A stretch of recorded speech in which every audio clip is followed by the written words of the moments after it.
is Martin from Seekage, the channel for learning about trading and investing. Welcome to Markets Next Week, the weekly stock market analysis where we look at what happened during the week in the markets and learn something from it and then plan for a better trade for the next week. And this is analysis for the week that's starting from tomorrow, April 17, 2023. So if you're not subscribed, please subscribe right away and share it to friends and colleagues. Appreciate help as well. Thanks. Let's get into the charts right away. And this is the weekly charts that you see. Look at this. Solid up wide range bullish candle, Nifty, and right side Banknifty, even more wide range bullish candle. Clear bullishness, 3 weeks of continuous up move. Right. So that's kind of 6 to 9% of move from the bottom is what you're seeing. It is broken out almost in the case of Nifty and completely broken out in the case of Banknifty. Right, straight non-stop up move in the case of Banknifty. That's what is visible in the daily chart of the Nifty. You can see that we have a gap up and 9 days of continuous high that is being created on Nifty, non-stop rally, not a single move pullback. Bank Nifty, it had some retracement between, but look at the kind of breakout that has happened. Right? Beautiful 9% of up move after a correction of 14% nearly, and 6% correction after almost 12% of 6% of up move after 12% of correction. That's what you're seeing here. So it's a lot of moments there. Let's summarize and then find out how much did we move. It's 227 points up on a week-to-week basis. It is 1.29% up in Nifty, and it's a wide range bullish candle for sure. Bank Nifty at the same time has moved 2.65, almost double of what Nifty has done. So 1088 points up, and it also has formed a wide range bullish weekly candle. It is clearly a breakout of the trend line channel, a breakout from this previous swing highs, a breakout of taking away the gaps, a breakout about all the major 20, 50, 100 and 200 moving averages, resistances are all taken out, and then it's a 6% up and a 9% up respectively on the Nifty and the Bank Nifty, with after a correction of 12 to 14% respectively from the previous swing high we talked about.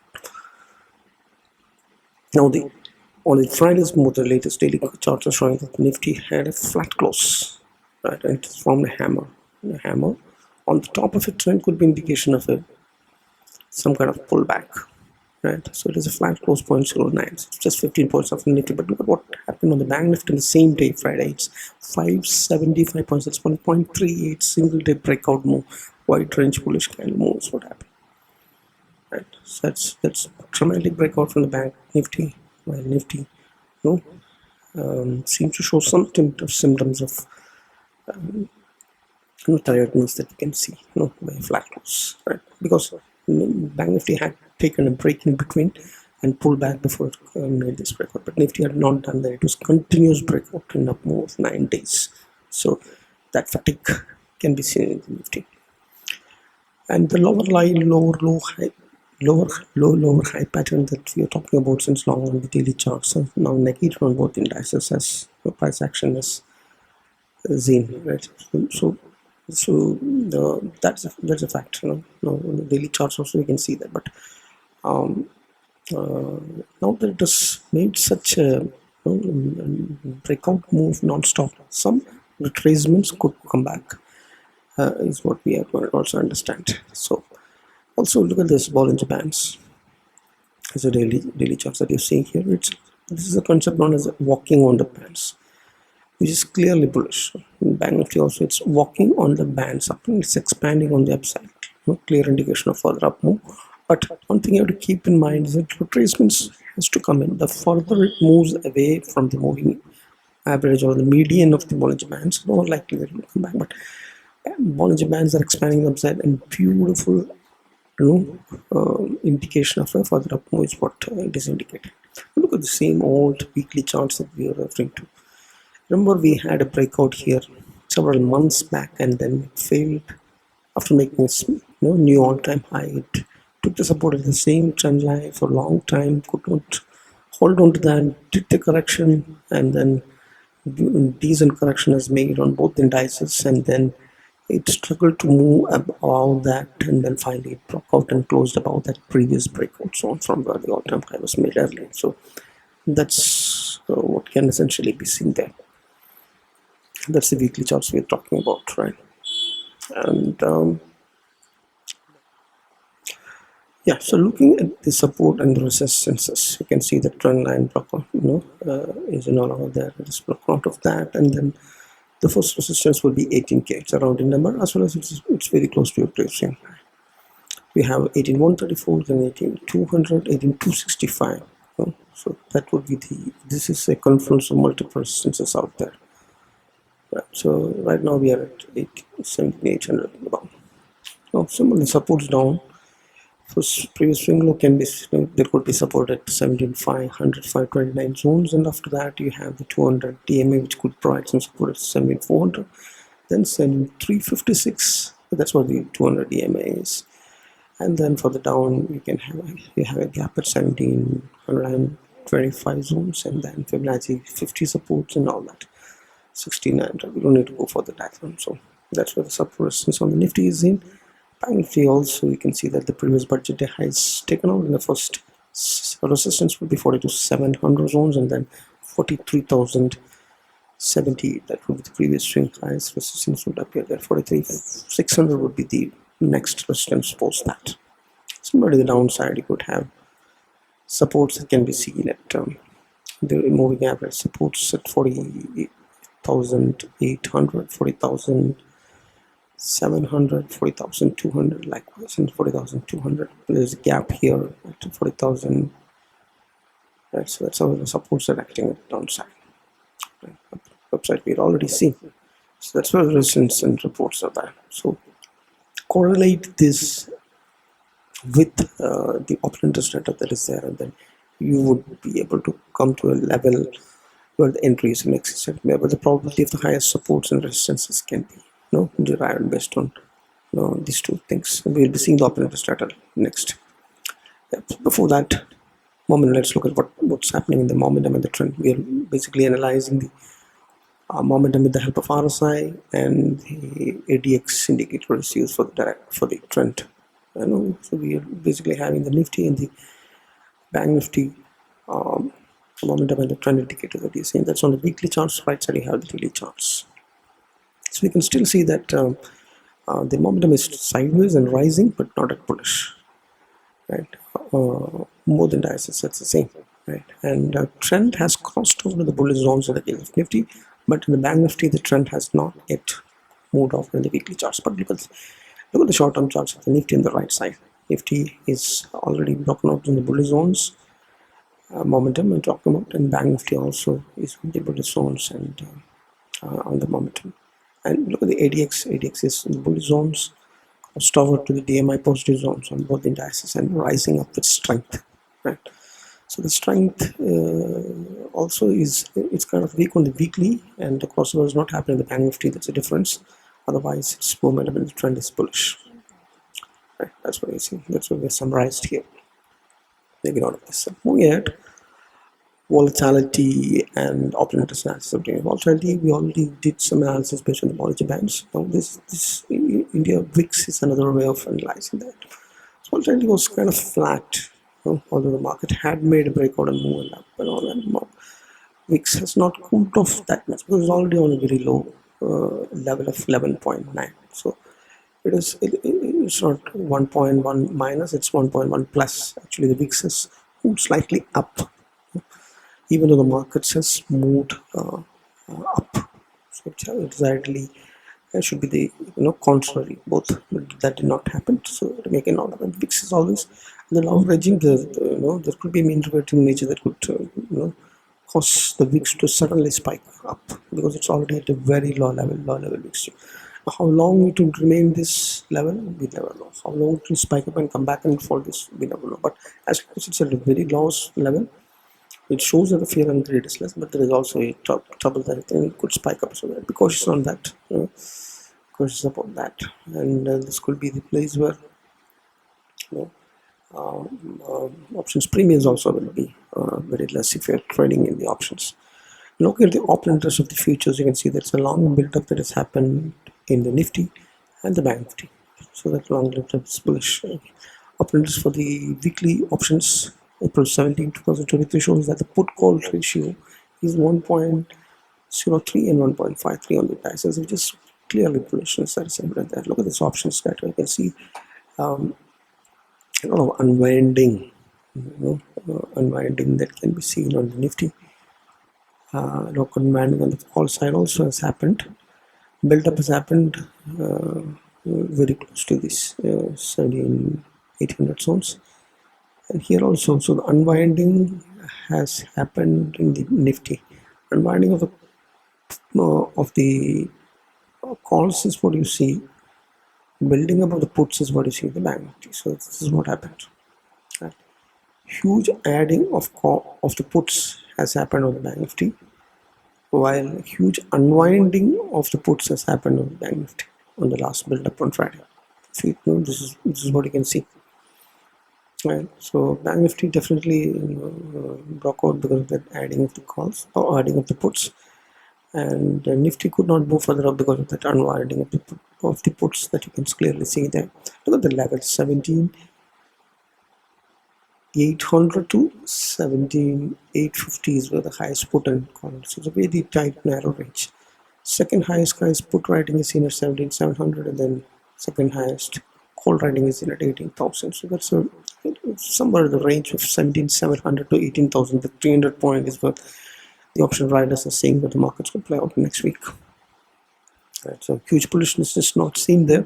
Resistance is what is spiking up in the green rather than what the indices. That's what you're seeing. Although the long build up in the futures and the put call ratio bullishness, that still remains. Now, if you look at this 42,100 and 42,200 is where the highest put writing supports, and the highest call writing is seen 42,200, 42,000 and 42,500 is where the next level of highest put and call writing is seen. So that's what the levels are saying. So you have to keep a watch on that's levels of 17,700 and 18,000. That's where the action is going to happen in the Nifty. Similarly, 42,000 and 42,500 may be the place of action next week. So it's very narrow, tight range. So consolidation or pullback is what observators are also saying, is what you can understand.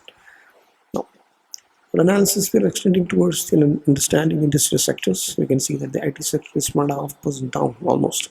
It's a bearish candle, and that's the only sector that is showing some bearishness. But the momentum remains sideways and falling, and sideways is maintaining the IT sector action. But look at all the other sectors. Last week we had metal, auto, pharma, FMCG. FMCG didn't move much, but reality, pharma, all others, metal, auto, all of them rallied up 3.3%. Metal, auto 3.6, pharma 1.6, reality 5.2. That's a kind of move that happened. But the only sector that remains bullish on both time frames is FMCG, right? So the breakout zone is a crucial zone. It's almost bullish almost on the high time frames as well as the long time frame. So bullish positions could be confirmed, taken only on this sector. Otherwise, others are a big comeback. But all of them have, some of them have bullish momentum in the short term, like metal, auto, and pharma, reality. All of them has got bullish momentum in the short term, but in the medium term they are to catch them there in the sideways. So that's how the industrial sectors are done. So look at the IT. That's what the trouble is seen in the IT sector. Metal has taken a separate and bounced up, and then seems to made a good comeback in the sideways and rising. In a nutshell, all of these sectors are maintaining the sideways momentum. It's not along with bullish zones, and some of them are already short-term bullish already. Right, except for the IT, almost all of them are the bullish zones in the short term. But in the medium term, it is set to happen. Right? Look at this. This is the auto sector. It's beautiful, long, wide range bullish. Can see the similar. Pharma has also made a good comeback after it was dipped into the bearish just a few weeks back, and now it's crossed over the trend also in the bullish. FMCG is climbed comfortably in the medium term bullish momentum. Reality also is hovering around the support zone, moving up and down now. Seems to be in a parallel channel and trying to break out in the medium term. Also, its trend also is crossed over in the bullish zones. So beautiful moves there from across the sector. Bullishness can be seen. with some troubles that is seen at the IT sector, which is also at a very crucial resistance level. Is not likely to breach that level for the downside, no matter what happens. But since the results have come in not that great, it will reflect and then cause some more down move in the IT sector, so we have to anticipate. But otherwise, it's all bullishness that we are seeing in the very short term. And if that extends to the medium term chart as well, then we have a rally that can be confirmed. That is when the rally happens across the sector bullish moves. Now look at the industry heavyweights that contributes most to the Nifty. HDFC Bank, look at this. It's a flag and fall pattern breakout. It failed to break out multiple times, and this time it is getting closer to that all-time high levels of 1726. And if that happens, it will be a big move. The momentum is already climbed in the bullish zone. There is a negative divergence there. You have to be cautious of that, but the trend on the medium term and the momentum has turned to be bullish for sure. But remember that there is huge resistance zone where it was attempted to multiple times break out and then failed miserably. So to be very cautious, and we understandably we have a green close above the 1726. We cannot say, but charts clearly shows bullishness as of now. What happens? We'll have to wait and watch. Because it seems to be have come out as good, so it's like to break out most likely. HDFC Twin, the HDFC is also showing some kind of a consolidation breakout, the white range bullish candle, and also having resistances in the upside similar to the HDFC Bank. Reliance Industries had been consolidating since September of 2021, and then it's still doing the same. It's not just taking the support and then bounced up. Made small moves, maintaining the sideways movement basically. Right. So bullish HDFCs and sideways lands. Look at this IT. That's what the troubles, as I say, Infosys and TCS, both of them have moved down, and momentum is maintained sideways, but it is unable to break out and then move further up. It's having selling pressure heavily. The result of TCS also has not, Infi also has not been that great because of the annual crisis index or fundamental reasons. IT sector has been hit bad since long and had been can continue to get hit hard, and then that is one of the sectors that was supporting the index always when all the other sectors suffered, but this time that's not happening. So until then the rally may have to go slow probably. Right? Look, the ICICI Bank and the banking index is broken out and it's reflected in the Kodak Bank and the ICICI Bank, both of them. But keep in mind that it is still not climbed to the bullish zones on the medium to the weekly charts, although the trend has crossed over on the Nifty in both the ICICI Bank. So clear upright breakout with the heavyweights, ICICI Bank, Kodak Bank, HDFC banks, which are major constituents, and it's only the IT that's pulling back, and Reliance, which is kind of sideways, and because so that's what you see. That's how the industrial sectors had performed last weekend, and how we can look forward to how they perform in the coming weeks. Analysis, we're extending towards the institutional participation. Some good news. Fyers had been buying all the days in the last week, but in small quantities, and 3,350 crores of buying in the cash was not happening. Fyers India is a profit booking, 400 crores of selling is what happens. Net derivatives in Fyers India is the other have moved up last week. So it's positive that the institutions are buying, but they're buying very less. Keep that in mind. Right? So big buying has not come in yet, but at least they're not selling. It's a relief, and that's the only reason the market is not falling down. We are moving on our analysis to the global markets and the global commodities and currencies, etc. Focus first on currencies. Dollar index has moved on for the 0.50%. It's 101.58, correction of 12%. And it's in a cup and handle pattern. Dollar index can be seen up here, down here. Use dollar index. Right. You can see it's falling down. So dollar is weakening, but it's a cup and handle. It's in a handle. Cup and handle is bullish, but we don't know how long it will go before it breaks out further again. But as of now, it's falling down. It's falling down 0.5% last week. And momentum is also turned into the bearish momentum. So it means it's continuing to fall down is what more likely. The USD RNR, the currency pair charts that you're seeing on the top, it is still not fallen down that much, although very flattish close is what is shown against currency. USD INR currency pair last week, 81.8. It is not ready to come below the 80 at all since very, very long time. And remember that this is a descending wedge. Unless this trend line is breached, there is still a possibility it can move up and then break out from here. But if it is falling further down, then breaching the city levels, then it could give some hope, right? Remember, it's in a trend line, and there's a lot of space on the upside of the trend line as well, right? Before things have a steady fall towards the bottom of the trend line. That's a long way. That's what you see. The currency pairs are thing. The dollar is weakening, but the rupee is not gaining much, although it has cooled off a bit. Crude oil has been falling down. It has went down to the extent of below 70 levels and 65 levels and all that, but it has spiked up for some reason, and then the bullish divergence in the momentum of the weekly charts is showing that it is spiking up, heading towards the top of the channel. There is 93. If that is hit and then it's moving further from here, it's a big concern, considering that the currency pair is still in bad shape for the rupee.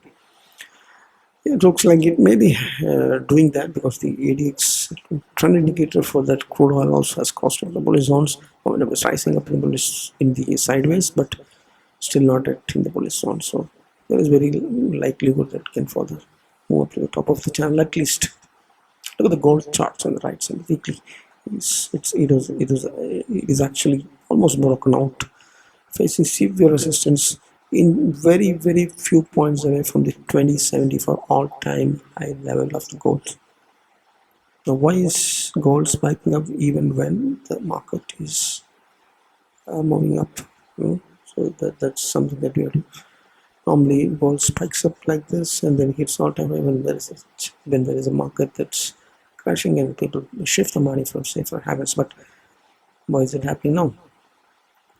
Would it take out the all-time high after multiple multi-year failed attempt to break out? Would it happen this time? Try to keep a close watch. So gold as a hedging instrument, whoever has used that has helped all investors in the market crash. And a lot of money is flowing into gold. Is what you have to keep in mind if you are not directly investing in the gold, right, in commodities. That's it. The last element of our global analysis, apart from the currency and oil and gold, is a study of the US markets, because the US market is the mother market, and any big moves or big up or down, whatever happens, has huge impact on our markets as well. Right now, you can see that the Dow Jones chart, which is just like the Nifty 50 that we have, the US Dow Jones index is on the edge of a breakout. Still not happened, but definitely attempting breakout on that descending wedge. Remember, it had severe congestions at this zone multiple weeks, at least 10-15 times, in the description you can see that every time it sits there. So will it take out and will it break out from here or not? It's a question. Momentum is sideways and rising, momentum is heading, but not at there in the bullish zones, and the trend has already done the cross also. There is greenery in the US markets, major index Dow Jones. Same is the case with the Nasdaq, you see, and that's a tech index, and the S&P 500, the broader index of 500 stocks of the US markets. It's also doing the same. It's the top of a descending wedge, and then the question is, will it or will it not break out, or would it fall down to make another dip? That all I should be keenly on that, and if that happens in a sporadic sudden moves, then our markets could most likely fall, but not always. All right. So that's the summary of what the global markets is all about. Now it comes to actionables, right? Two stock picks. One is DLF in the reality sector. Realty sector made 5% last week, and it's a clear breakout from a handle of a cup and handle. That's cup and handle of the monthly, so it's very powerful. And then there is every chance that this breakout, if it happens, could be a mega breakout. Mega. Right? How to find how much mega is that? Just put a Fibonacci extension and then look for the 50% retracement on the upside happens, and that would be the target setting. But if this confirmed, because this looks like a breakout, right? Probably the momentum has to move a little more up, and then it has to pull back and get us, make a range shift at support of the RSI 60, and then we would come to know. Until then, you never knows. But definite another attempt to break out Remember, it had attempted to break on multiple, so it's a cup and handle. It's a beautiful cup and handle on the weekly and the monthly. Very long. The longer this size of the cup and length of the cup and handle, the stronger would be the breakout. This is a monthly cup and handle and weekly also, and it's very wide. So there is a very chance that this move in the reality sector stock of DLF can be very powerful, but you just need to have it may stop you out. Have tight stop loss and have entries only if they get a confirmation of the green about this. But have tight stop loss, you may get stopped out multiple times. But in one of those entries, you would make it really big. Is what I feel. Right? ITC, another golden superstar stock nowadays, which used to be a laggard. Now, remember, it is having a consolidation breakout that is clearly seen after multiple weeks of consolidating in range. Remember, we had a cup and handle breakout, beautiful chartical patterns getting formed in the ITC, and we have a bullish divergence which is almost completely met the targets. It indicates some more move that can happen. Some more, it is almost done actually. If somebody had identified this bullish pattern, so basically momentum, bullish divergence, bullish trend, price pattern, consolidation breakout, cup and handle pattern, round pattern, what is in it? It's long-term bet as well. It's positional as well as swing bet in ITC.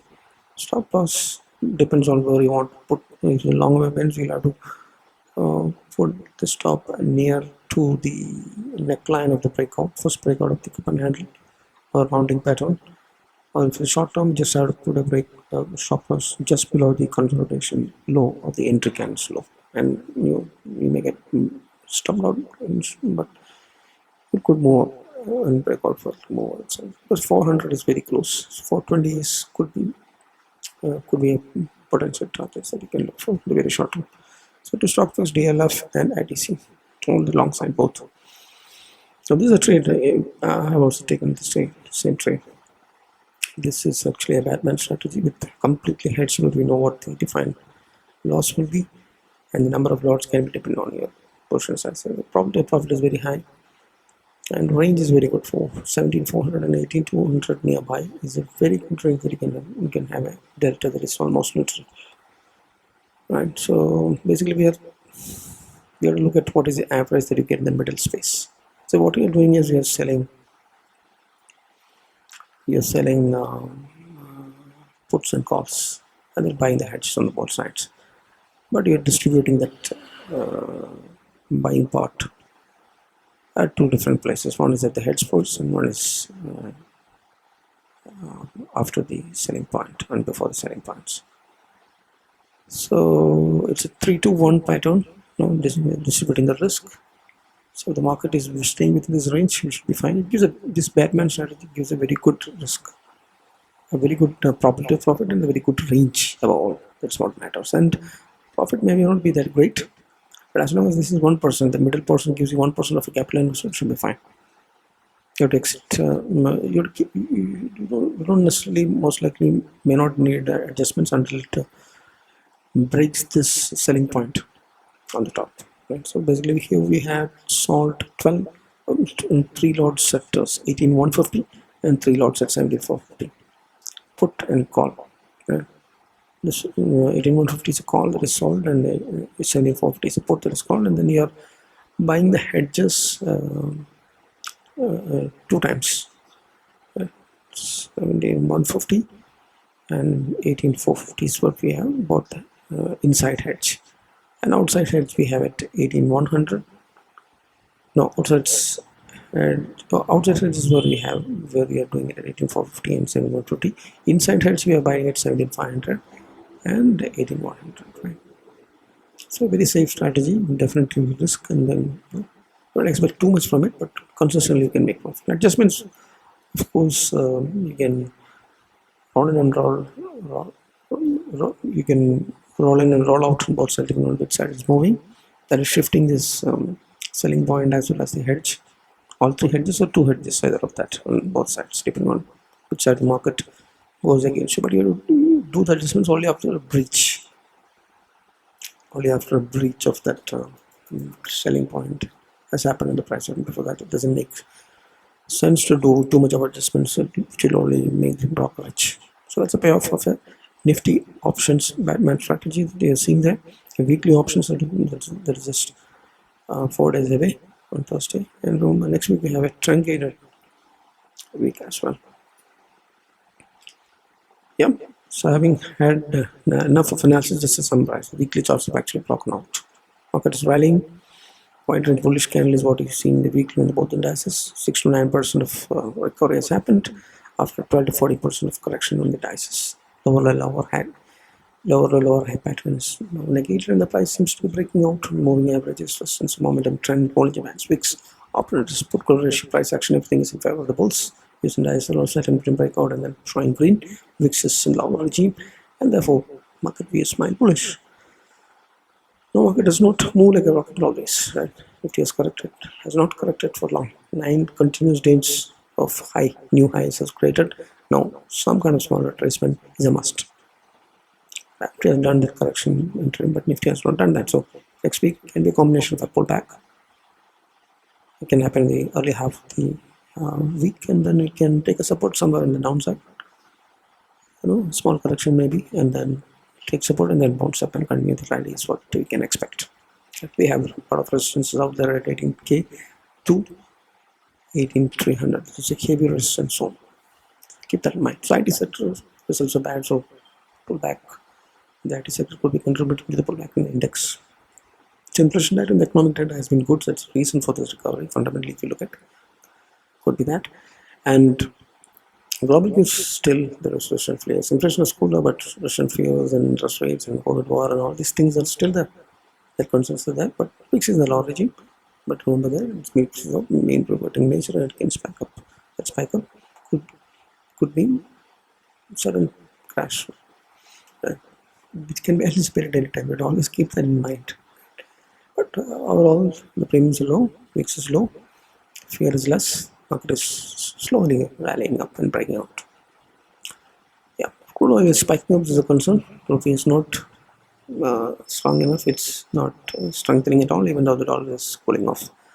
So it's negating the crude and dollar thing. So close margin downside 66.15, 36,800 is what the levels are watching downside. Upside 18,300 till then resistances are there. 42,000 in the Banknifty. That's the levels on the median term we're talking about, right? So next week, view remains to be mild bullish, but there could be correction that happen because non-stop rally has happened, right? So always have hedge positions where you know exactly what you lose, and you don't wipe out your capital on the overnight risk. Have hedged on direction or spreads, and the VIX is low, current spreads will be good bet. So always have hedge positions and manage your position size. If the VIX is spiking up, cut short your position size. That's what you're going to do, protect your capital so that you're in the game for another good day. So happy trading. Before that, if you're not subscribed, please subscribe and share to your friends, colleagues, and we appreciate your help in this regard. We have very few subscriptions, so please do that. And if you already subscribed, please leave us comments, feedback, so that we can improve and do it better. And if you are interested in premium services, check out the description so you can have Telegram channel subscriptions also. Thanks for watching. Happy trading, happy learning, happy investing. Bye bye.